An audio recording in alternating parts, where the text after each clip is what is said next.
Welcome to the Tech Egg. Don't get scrambled. Enjoy the video. In this video, I will explain how to change your Kia Sorento headlight. First, let's prepare by gathering the necessary tools. You will need a 10mm socket, a ratchet, and a trim removal tool. Make sure you have the correct replacement headlight assembly.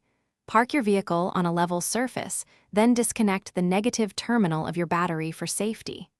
This initial setup ensures a smooth and secure process. Next, we'll begin by carefully removing the front bumper cover.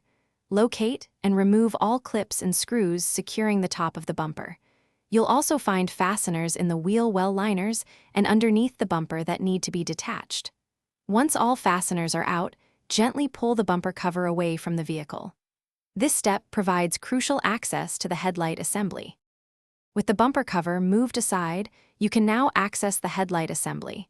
You will find 3 10mm bolts holding the headlight in place. Remove these. Gently pull the headlight unit forward to release it from any pressure fit clips.